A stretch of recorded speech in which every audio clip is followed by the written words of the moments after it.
Hey, welcome to the Queen's Comic Podcast. I'm Billy Bombs from the Queen's Comic Party, And I'm Ian Jane from RockShockPop.com. and this is our first episode we're doing, so we're trying to talk about comics and be a more positive light with everybody around, and just talk about comics. I'm not trying to sell you anything. Nope, nothing for sale. So what'd you do this week, buddy, with comics? Well, I went to the Bronx Arctic Show yesterday, and it was at the Marriott Hotel on, I think it was Eastchester Avenue. Nice. Yeah, some good vendors set up there. Erod, Streetside Anthony, Calamity Comics, a few other guys. NRG Comics was there. So it was a good local show. It wasn't huge, but the turnout was really good. Solid attendance, and there were deals to be had. I picked up a few books. Yeah, our buddy Jason racked up some really good Fantastic Four Silver Age, and one of them is a great cover with a Nihilus on the cover. Not a Nihilus, I'm sorry, Dr. Psycho. Okay. Yeah, the one where he's like green, but it's all red. It's such a good cover. I don't know if it's an annual or something like that. And then another one with a cover with Medusa, not Medusa, one of the Kree Skrull, the Supreme Intelligence grabbing all the Fantastic Four. I'm going with you on this. I'm not a Fantastic Four expert. Really? Yeah, not an expert. Oh man, damn! You know what it is? I love Fantastic Four because of Jack Kirby stuff. And I even get to 104. And years ago, did you ever meet Stanley? No. I got lucky to meet him when the last time he was around. It was really rough in New York Comic Con, and I was dying to get a book signed by him. Only thing I had was Fantastic Four, like '97, where they're on the beach with a sea monster coming out, and it's a Jack Kirby cover because they did like I forget if it was like 104 issues or something like that. But my buddy had nothing, so I gave him that, and I found Amazing Spider-Man. I think it was '94, the first drug issue, and I got that signed, and they give you a little stamp. But my buddy got that one. But Fantastic Four is like nobody picks those up because I guess there's no movie coming out that's really big. But there's so much good shit in there. Oh yeah, I've read a bunch of it. It's just not stuff I have committed to memory. Fair enough. When I was a kid, I worked at Arby's, and for whatever reason in the '90s, Arby's was like, "We're going to start serving breakfast." So I had to get there early one day, and I got there a little too early, and there was a garage sale across the street. I may have told you this story before. No, I never got this one. So I'm like, I got 15 minutes to kill. I go across the street to the garage sale. There's an older guy there with like a banker box full of comics, and I start flipping through it, and I'm like, I don't have time to go through this, but it's all old stuff. So I said, "What do you want for the box?" He says, $20. I'm like, "I don't have any cash on me. Hold it. I'll be back in like 10 minutes. The bank was around the corner. I went to the ATM. I took out some cash. I went back. I gave him $40, which was probably all the money I had in the bank at the time. And I said to him, "I don't know what this stuff's worth, but here's 40 because it's worth more than 20. And he was happy. I was happy. Threw the comics in the back of my car, went and finished my shift, came home, started going through them, and there was a run of Fantastic Four 40 through 60 in there. Dude, that's so great. Yeah, so I had those books and I read them. I sold them, not too long after, before I moved to the States. But and I kicked myself for that because I'm a big Silver Surfer fan and I can't afford to replace those issues. But reprints are good for that. I'm an Epic collection, so I'm reading those in like heavy format. Silver Surfer, I'll always relate to because I have a really weird story to talk about Silver Surfer. Do it. All right.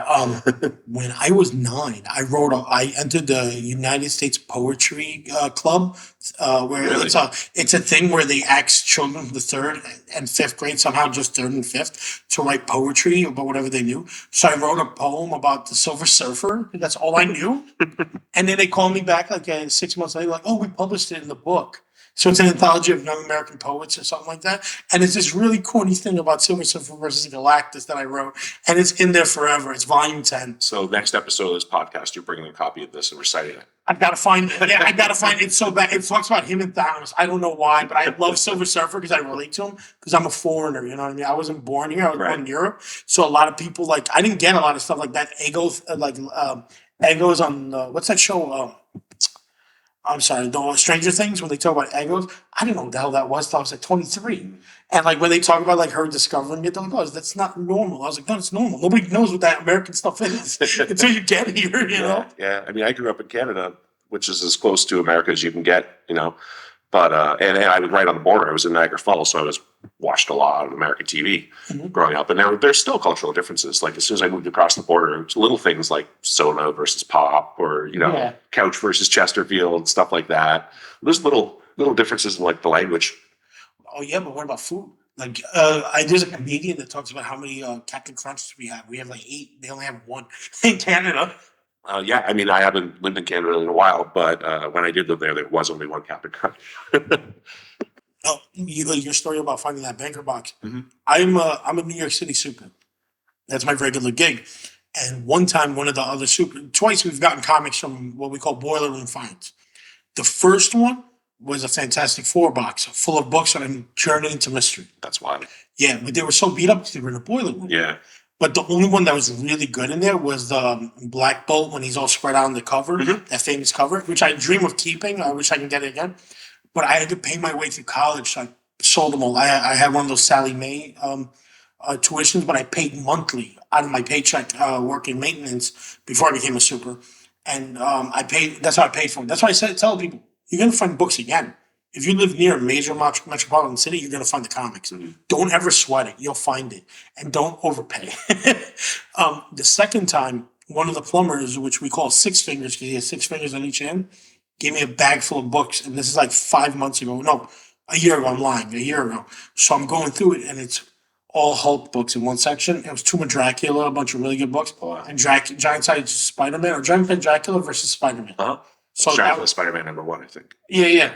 But then the Hulk books were great. It was 169, 170, 171.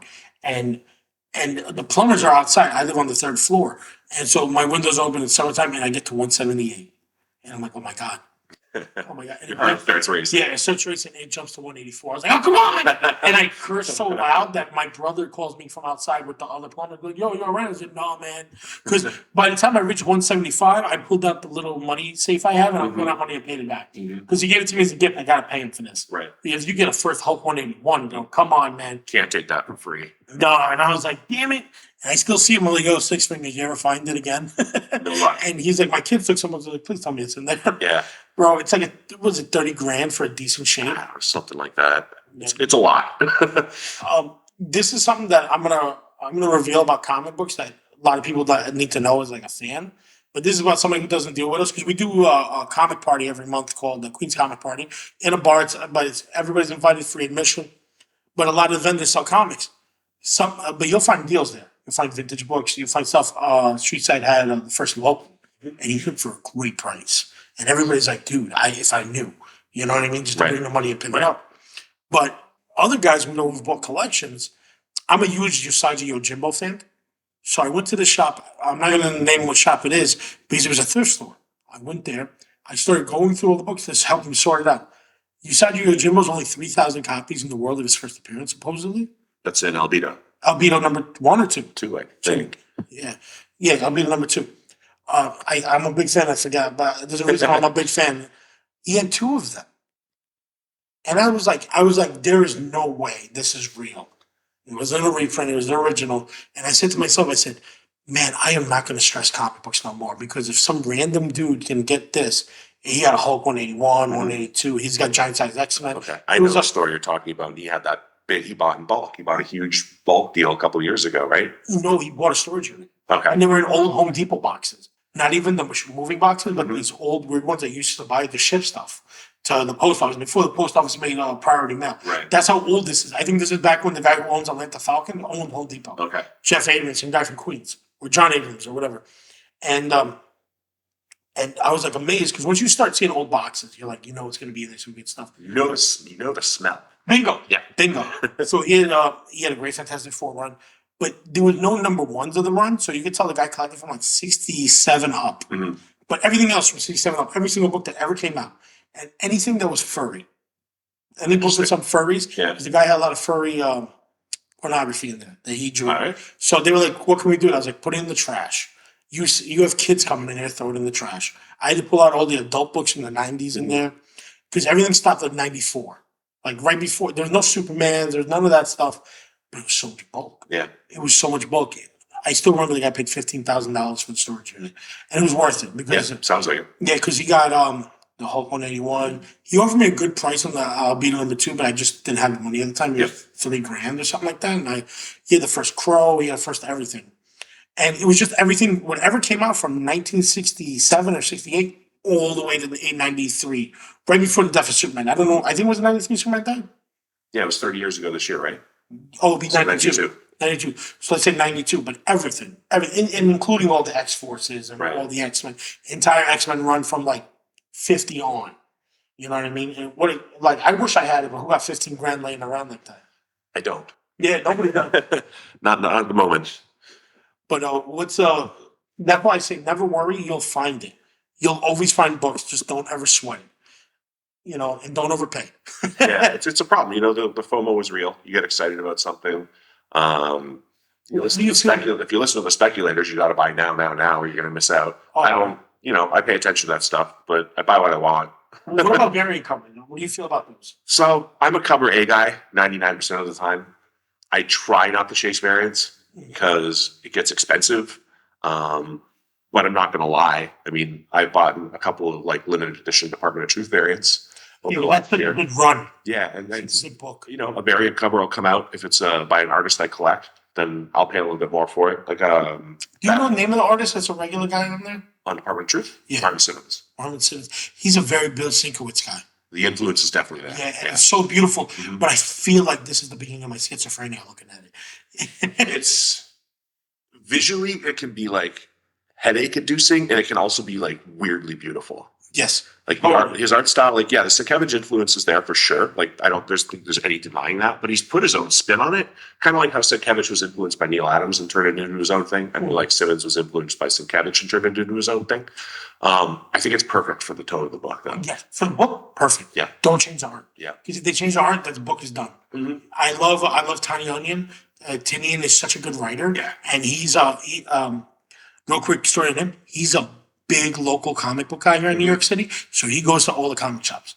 He goes to Everyone Comics and has given them books to sell when they were low on books. Anyone Comics, he's showing up. But and he's a big supporter for a lot of their guys who run shows there. Like that's a small, tight knit community.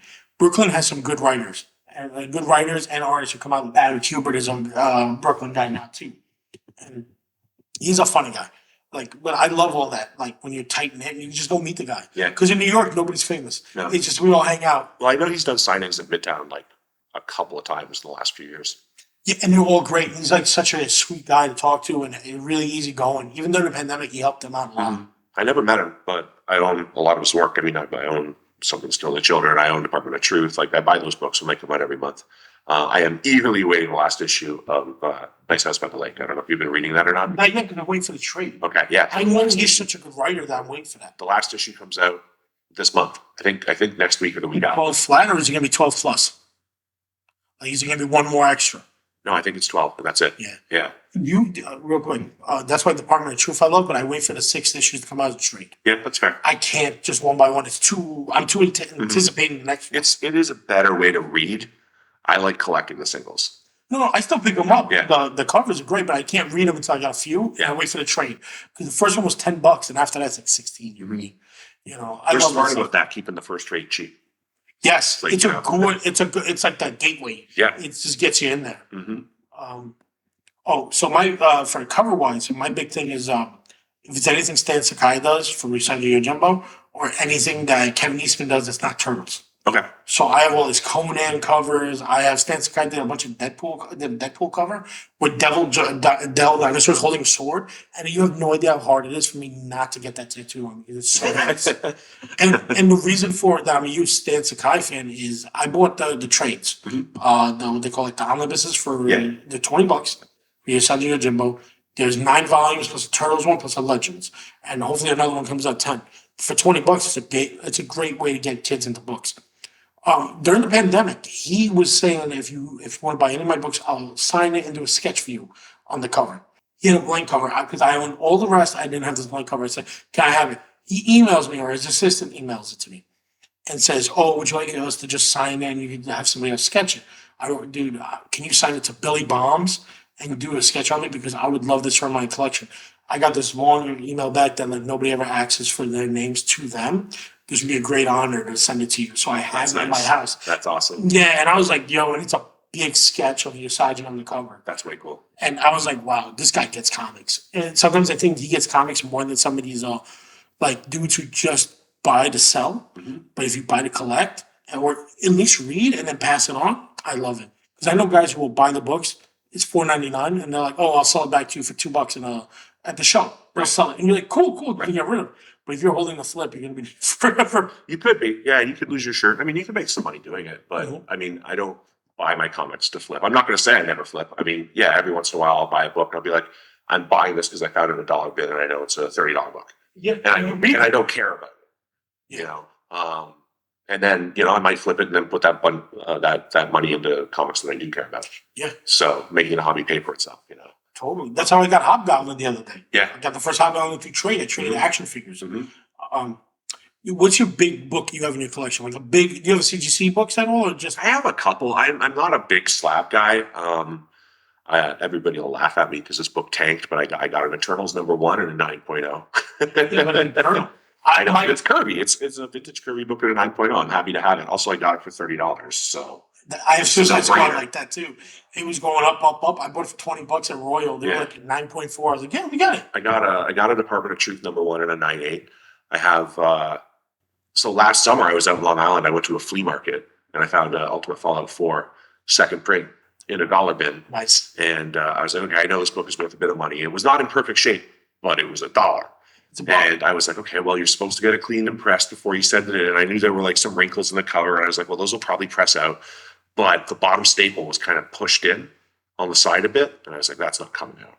So I'm not expecting a 9.8 on this. It came back a 7.5. Still, I don't care. I'm keeping it. I'm just holding on to it. It's not going anywhere. It's for the PC. It's just a cool piece to have. turns out a lot of those books, all that run, all even the first, second, or even the facility, if I'm saying it right, they all have damage like that from staples. The one I have, the staple is all the way to the side. Okay. I was like, what's going on? And they're like, oh, it's just all of them had like. I don't know. The Raiders notes called me on it. So. Yeah, of course.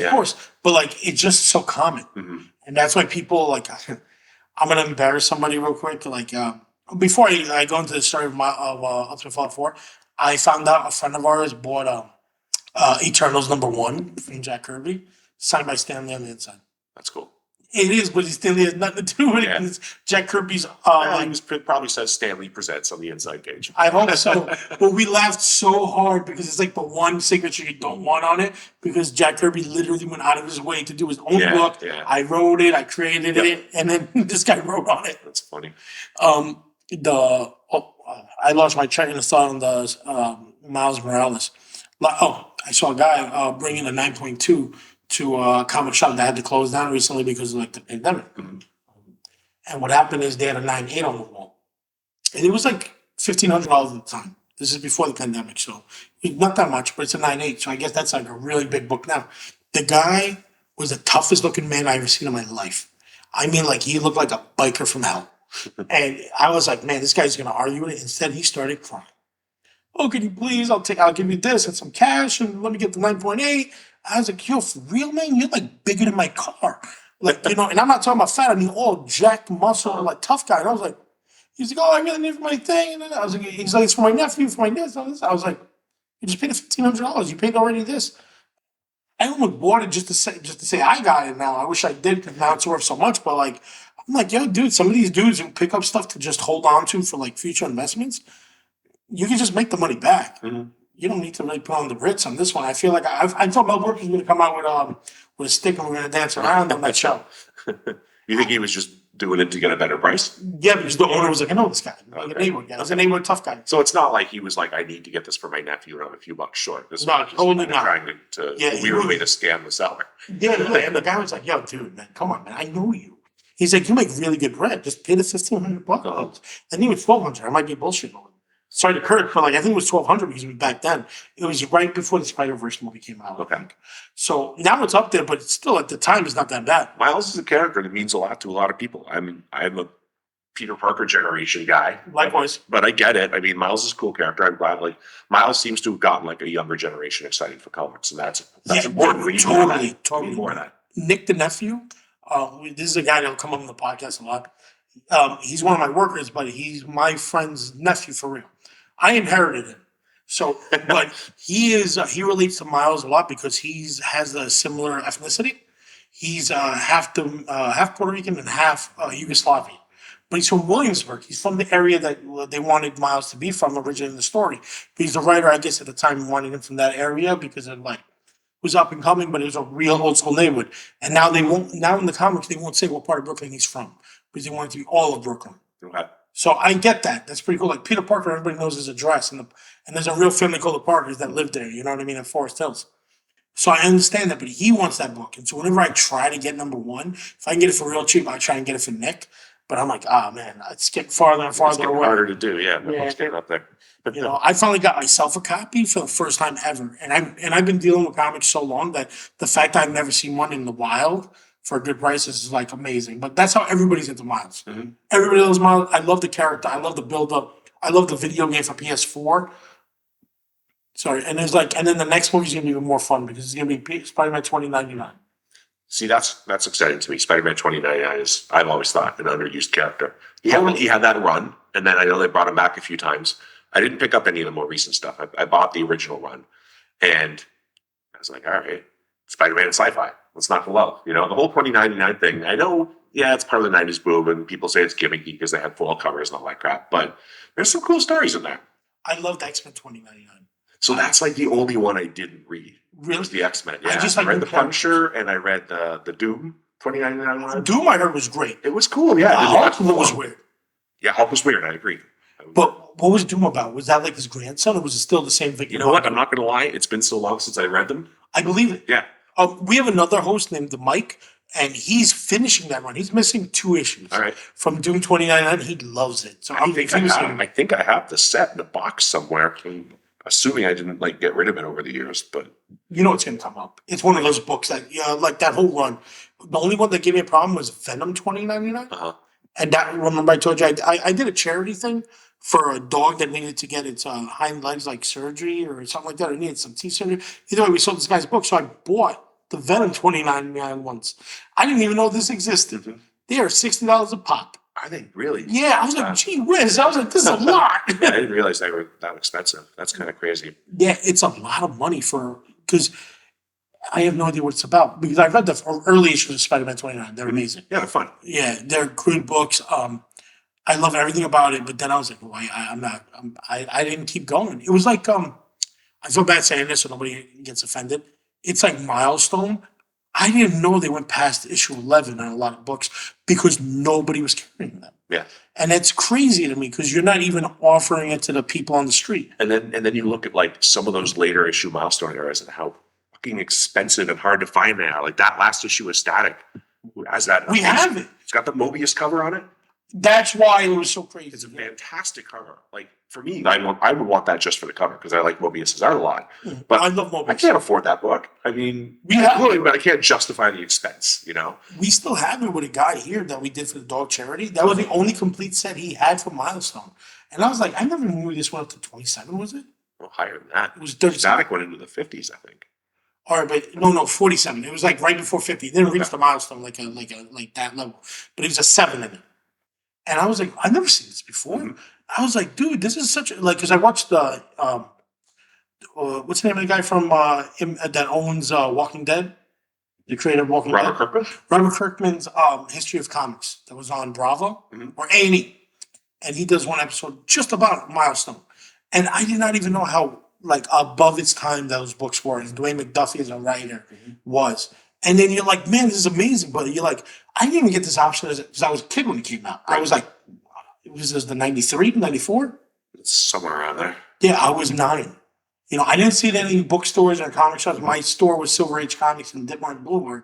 And I never saw that stuff. Maybe they just, and the last issue is only 3,700 issues or something like that. Yep. It's something so low that I was like, this is impossible.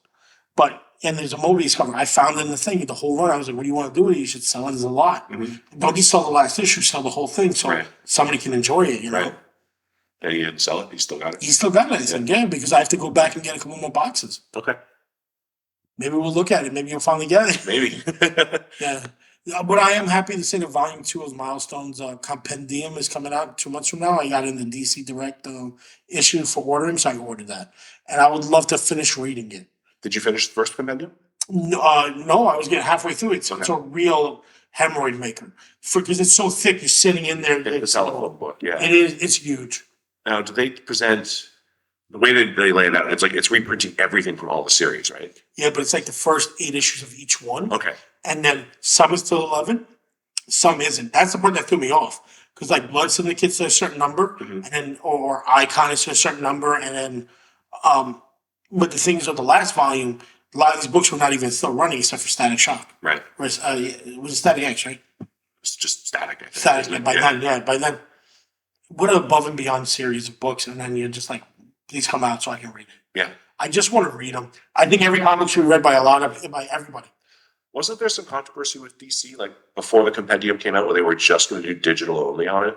Yeah, Yeah. yeah, they want to do new issues just like that, and it's like the thing is, though, I don't. I guess they were trying to push like what Marvel has. What's the Marvel series called? Marvel Unlimited, I think. Marvel Unlimited, which is what 5 months after its release, you can buy it on there. I don't know. I don't buy them digitally. Yeah, I'm not a digital fan. My eyes hurt enough. I like. Yeah, yeah. I'm a paper and ink guy. Oh, we call the comic party like the Legion of Paper and Ink. Yeah. You know what I mean? We love all that stuff, but I like the smell of comics. I like the physical part of it. But there is a generation that just needs it digital. And I understand that. Sure. But like, but I think DC, if you were going to release that book after so many people have read it or big fans of it, people who still didn't finish, like you didn't even finish the last couple of issues. No, Like, no. So if you're going to put out something new, you got to give it a physical copy. Yeah. I like some of the gimmicks that DC was doing for a little bit, like a couple of years ago. You remember the midnight release runs they would do? No, this could have been when I was out of comics because there was like a 20-year stretch where I wasn't paying attention to a lot of stuff. I would say it's like 7 years ago. Yeah, that would have been during that period where I wasn't paying attention. All right. The first book they did for me was Green Lantern #1 by Liam Sharp and Grant Morrison. Mhm. And they had a midnight release party. So we drove to Royal Collectibles in Woodhaven, and we came with bathrobes and waited online, and they couldn't stop laughing when we came in to get our books.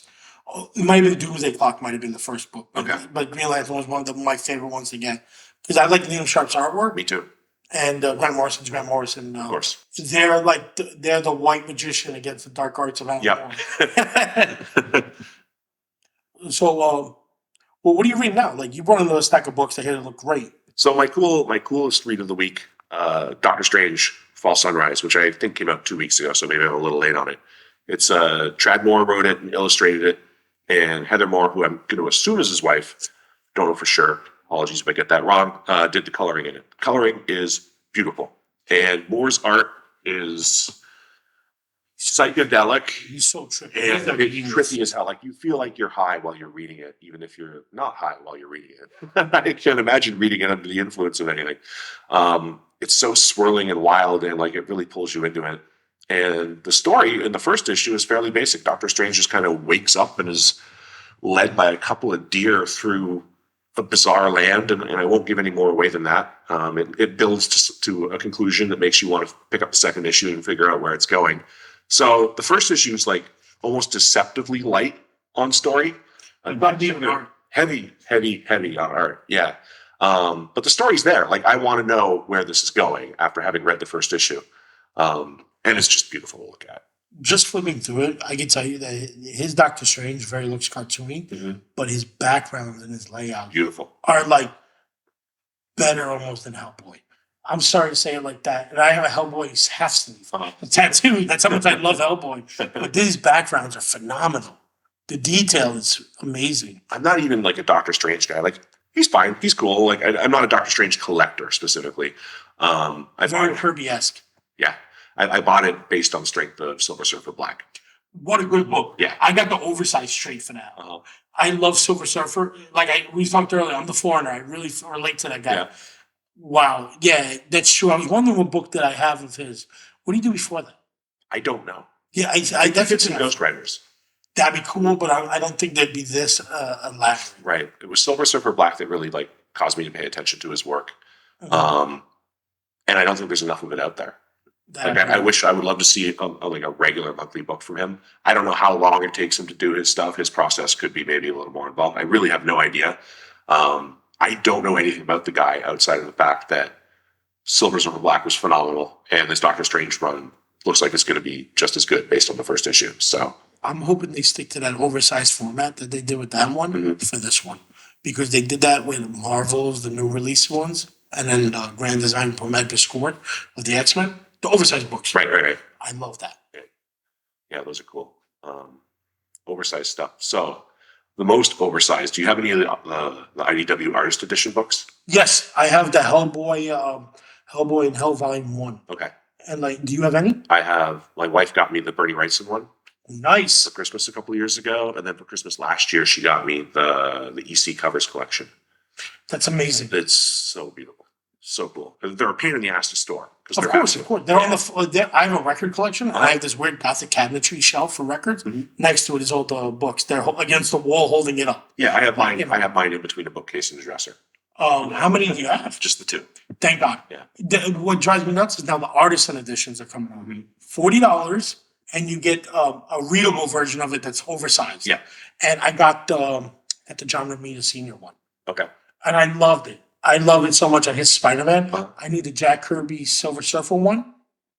And I want to get one more, probably a John Byrne or something like that. Because there's one for not Gil Kane, Sal Buscema, I think. There's a few of them coming out because they keep coming out every month. Doesn't IDW have a Turtles one?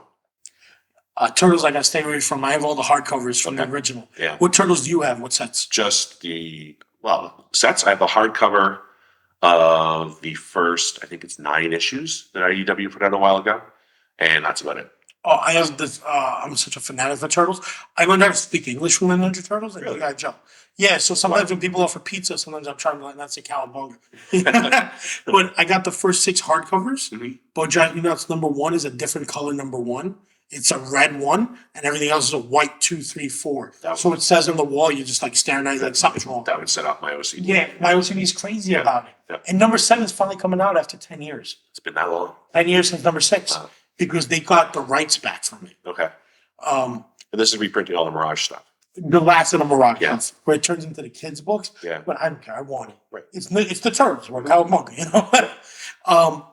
I wish G.I. Joe did something similar that was affordable. Because the G.I. Joe run is not as fun. They look like military books. But there's only like 10 of them so far, and it's only like 120 issues or 100 issues. I never really loved the G.I. Joe comics, and I know it's blasphemy to say that in certain circles. The silent issue was amazing. Yeah. The silent issue is worth all the hype, I believe. But outside of that, I'm going to be honest with you, it's military propaganda for young kids. yeah, I can see that. I can see that. Like I was supposed to leave for the Navy when I was like 18 because of reading G.I. Joe comics. Yeah, but then my dad was in a car accident, so I had to stay here. My doorman job, working as a maintenance worker in the doorman, paid $300 more than the Navy did at the time. All right. So I just You stick follow with the that. money. Yeah. I have no choice. No. Yep. Somebody got to pay his rent. Right. Yeah, because it's a monthly fee. And this is how old it is that we were making no more than $300 a week. You know, early 2000s. People were making, like now, people make that crazy TikTok money. We don't. we have no money. But I'm of the age where like I watched the cartoons first run. I didn't get the reruns. I would come home from school every day, and G.I. Joe and Transformers would be on, and I would be glued to the TV. And my buddy Sean and I, growing up, he had all the G.I. Joe comics, and I had a bunch of them, but I don't get the nostalgia rush from them that a lot of people do.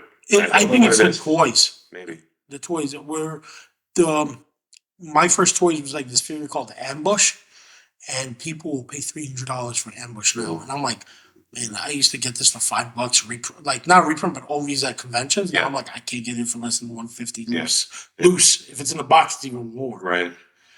But let's take the comics. Once we go off that toy rabbit hole, we're done. Let's not do that. Yeah. No matter how much I love this stuff. But are you reading the new one of Ronin? I bought the first issue. Oh, Philip Tan cover. The artwork is fantastic. Who's the artist? It's Tan, isn't it? Oh, I'm not. Yes, I see it on it. Yeah. I'm sorry, but Frank Miller needs to stick to writing. And well, he did the layouts. Layouts are Yeah. fine, but like sometimes when you see it, like when he did Dark Knight Return and a circle was the computer, I was like, no. You know what I mean? I was like, circle does not get square. Is this his own run? FMP is his own company? Yeah, so Or- Frank Miller presents, I believe. All right, I might have overdone it because if he did the layouts, this is actually amazing. It's great. Yeah, check the front page. I'm pretty sure he's credited with the layouts on it. He hired Dan Didio to run the publisher. Yep.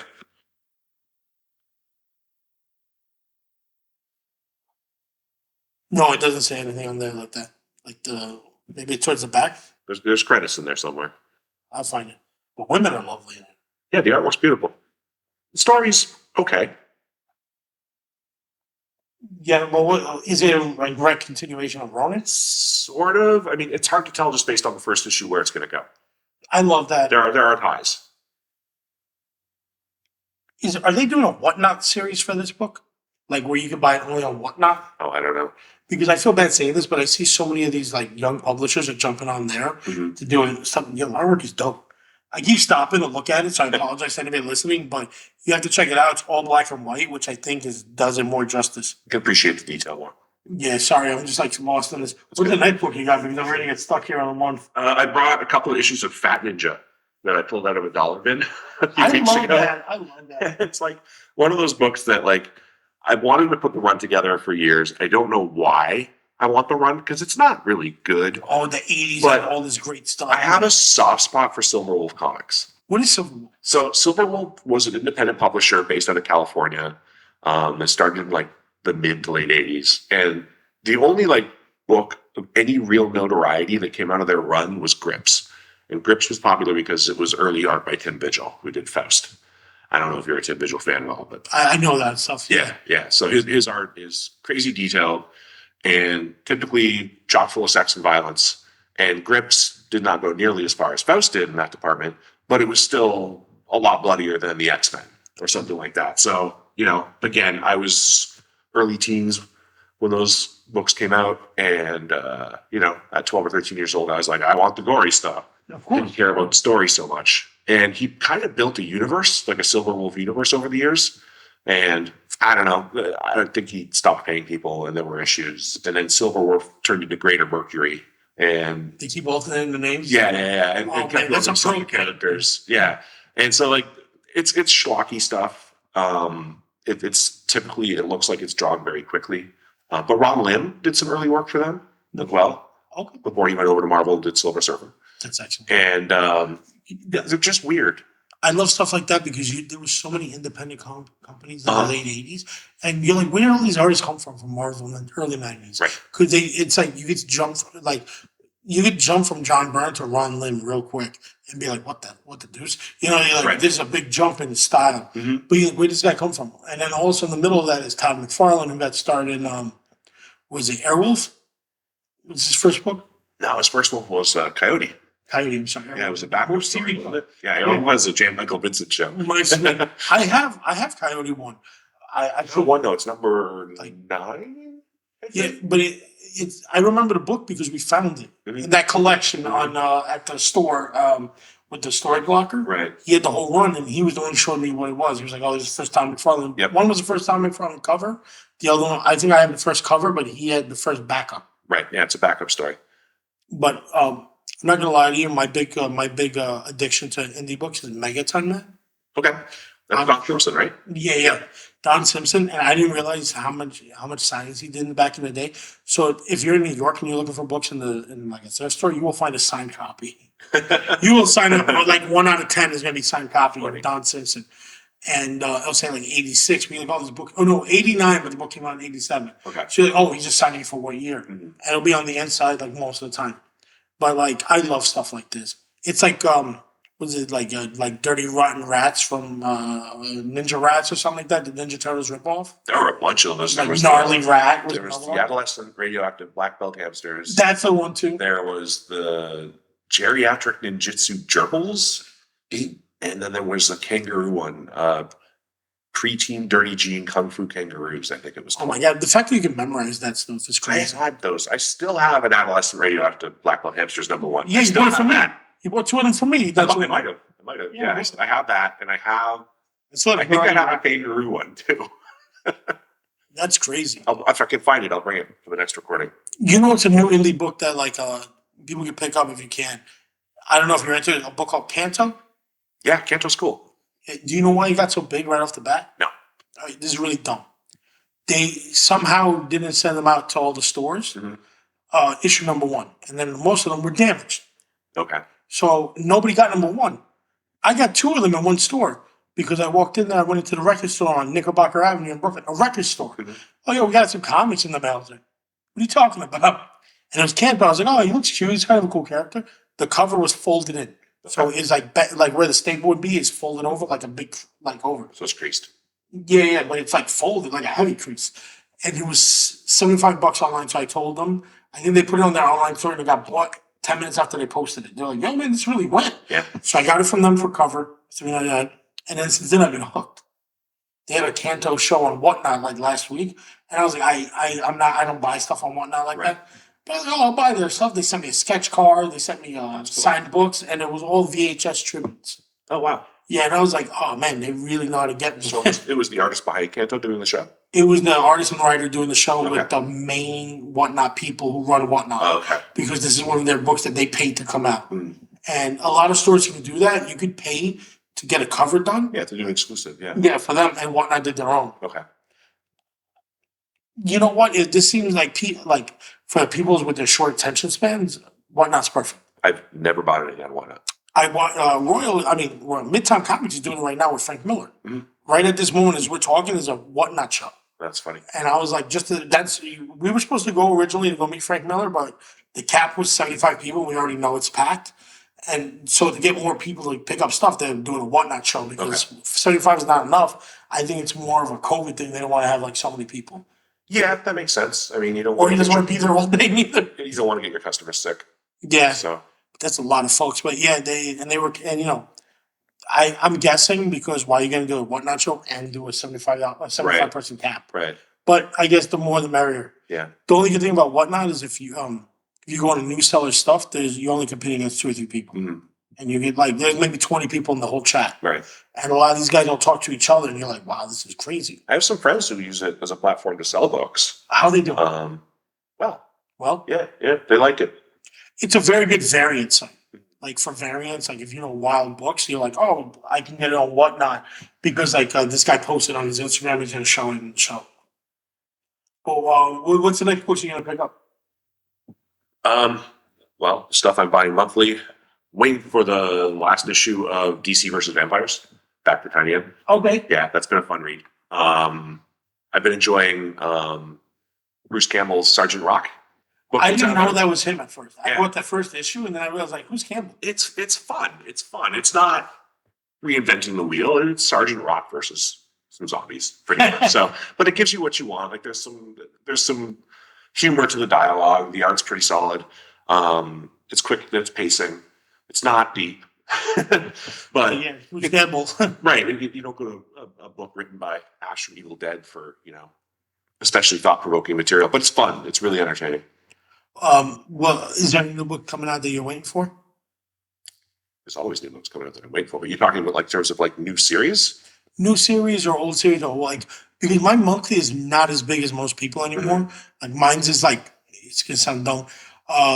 Darkwing Duck, Okay. Usagi Yojimbo, which I think just completed, so he might be taking a hiatus. Mhm. I'm trying to remember. It's like so few and far between. I stopped reading Spider-Man because I like Nick Spencer, but they just changed writers. Yeah.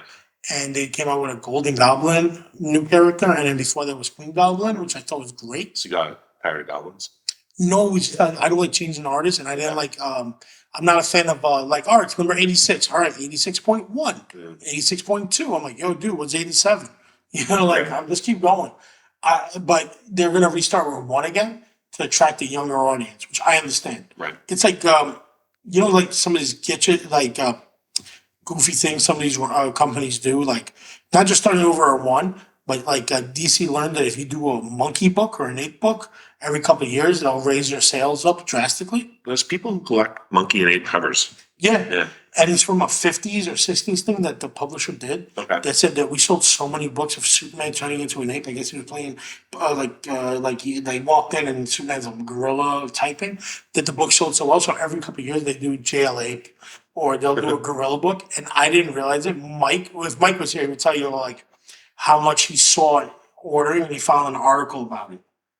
And every couple of years, if they're ever low, they'll do all gorilla series. People like monkeys. Hell yeah! I'm trying to think what other book. James Tinian, did you ever follow his Substack? I'm subscribed to the newsletter. I don't pay for the full Substack. Is that artist? I don't know. Yeah, that's the thing that gets me. Right. I thought it was supposed to be comics. I was like, anybody join this stuff? I don't know anyone who pays to subscribe to Substack. Wow. People must do it because they're still going with it. Yeah, totally. Like when Substack launched and threw all that money at like some big names, Yeah, it seemed like it was going to be the next big thing. totally. And And I now, thought it was the artists were going to get paid from the writers, but it looks like the writers want to get paid separately. I honestly don't know. I really don't. But I do know that like some of the Substack stuff is going to see print. Like I know Tiny has that book coming out with Michael Avon Omen. That's awesome. Yeah. I'm a big Powers guy. I love him. Right, and it's going to be, I think, like kind of like a cryptozoology type thing, like Cool. UFO type thing, like a strange stories of. Well, you're a Department of Truth fan, so this is I'll pick it up. definitely I'll pick it up. Yeah, I'll pick it up. But it's interesting that like some of the stuff that was digital only is now. Don't mind me. Some of the stuff that was digital only is now seeing print. Like Yeah. Night of the Ghoul just came out from Dark Horse, and that was Comixology exclusive for a while. That's awesome. Yeah, and that was Scott Snyder and Francesco Francavilla. I love his artwork because he does so many great covers and they're so dark. I'm gonna. Did you pick up those Archie covers we did, Sabrina?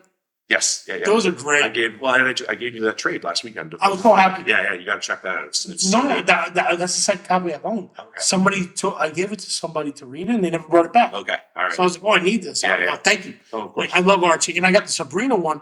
My problem is that Archie never came on volume 2. I never finished it. Never No. did it. Tom Segura, who's the writer of Archie for like Archie meets the Ramones. Mhm. Yeah, he's going to be at New York Big Apple Comic Con. I wanted to ask him, I was like, do you know anything about this stuff coming out? Because if you're working for him, my first job was for Archie Really? as a doorman, though. At the building? Yeah, he Okay. did my job. Oh, wow. Yeah, Goldwater passed away at my first week. He passed away.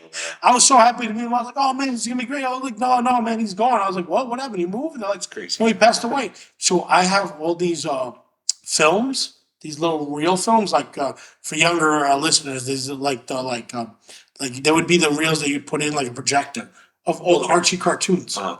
and he had tons of them. I just throw them out. I have stand-ups of Archie, like Archie Presents, that you give to a store. He had tons of them in his house. He had a beautiful apartment, and he had like so much dorky stuff in there. And it's Archie, Right. Like, and he like, but like first week. So hopefully that's not like that was like a doom and gloom. That'll Like, be- so my comic collecting, but I love Archie. I love those digest books. The digests, I don't like digests. And you know what?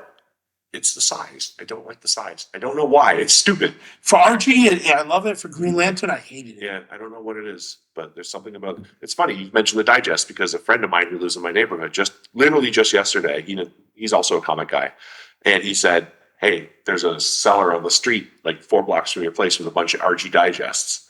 And I was like, "Okay, thanks." So I head over there. I'll check them out. But I was like, "They're digests. I'm not getting off the couch." The thing is, though, I like those guys because they lead you to other stuff too. Mhm. Like, oh, I got regular books, just too heavy to carry. I was like, can I come over and look at them? Right. Yeah, no, and they have their fans, and obviously there's absolutely nothing wrong with enjoying an Archie digest, but there's something about the size that just doesn't work for me. I got you. Yeah. I guess we're gonna like wrap up the show, but I wanted to mention there's a store that we've been all going to for years. I don't know if you had to have gone there. Roger's Time Machine. So I didn't find out about Roger's Time Machine until a couple of months ago, and it Oh. was too late. All right, Roger's Time Machine used to be in Roger's Time Machine was in 14th Street, 7th Avenue on the second floor above a donut shop. But it was like a famous donut shop that, but he has been in the West Village or Greenwich Village since 77. So he always moved the shop around.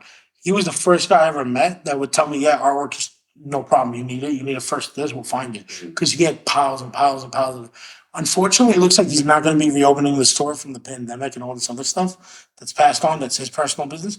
But I still have some of the best books I ever got was from him or some of these oddball comic shops all over Manhattan that are no longer with us. And I love old stores. So if you live near an old shop, no matter how, because Roger was a sweet man. So you used to go there just to hang out with him no matter what.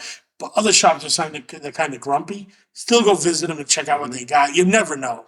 I will come to a close with my story. So where I grew up in Niagara Falls, Ontario, there was a comic store called Memory Lane Comics. What a great name. My friends and I it was in downtown Niagara Falls. We would ride our bikes up from the suburbs every week, and buy stuff from Memory Lane Comics. It was the only game in town. The guy who ran it was named Willie.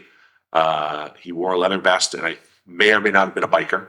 He smoked like a chimney. Everything from that store smelled like cigarettes. He was surly and unfriendly, and I found out he passed away last year through a Facebook that's connection. rough. And I was legitimately sad, because it was like a part of my childhood. Not that Willie was necessarily the nicest dude to deal with. I got He you. had good days and bad days, But I will say the coolest thing that Willie did. So I remember being in the store when the cops came in. He got in shit for selling I think it was Omaha the Cat Dancer, to somebody under 18. It was an adult book. I got you. And he got in trouble for that. And so after that, if you wanted anything that even had a mature reader's label on it and you were not 18, you weren't getting it.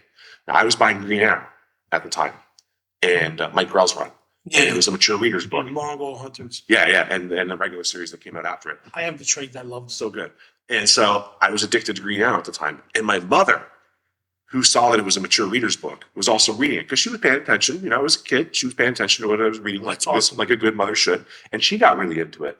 And when she found out I couldn't buy Green Arrow, she went to the store with me and said, "Hey, I'm his mom. I give him permission. Can I give you, if I give you something in writing, will you keep letting him buy Green Arrow?" He said, "As long as you let me keep it on file." And so he started a little sheet that my mom signed off on that I could buy books that were maybe a little above my age range, you know, so I wasn't going to get like any like pornography. My mom wasn't going to stand for that, but Green Arrow and Sin City were the ones that really stuck out. My mom got really into Sin City as well. That's awesome. Yeah. So rest in peace, Willie. That's awesome, man. That he had stuff like that. R.I.P., brother. I have one more funny story before we end. Sure. I always tell people if you live near a major city or anything like that, don't sweat comics. Like to find them, you will find them. Don't freak out. The number one reason that I do say this is when I was 13 or when I was 12, I worked in a comic shop called Keith's Comics in Ridgewood, Queens. And his father used to make me clean the video games. I'm very short.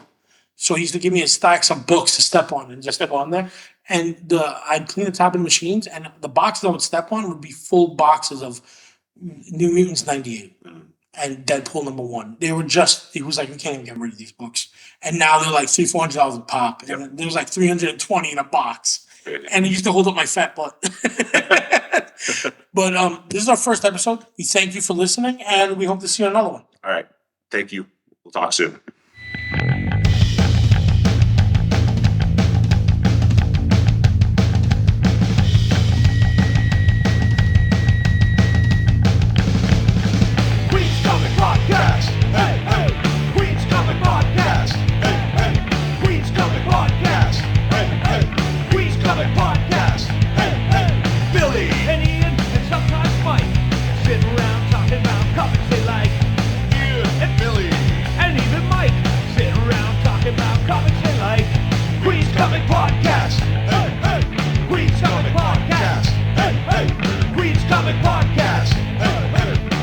Comic Podcast.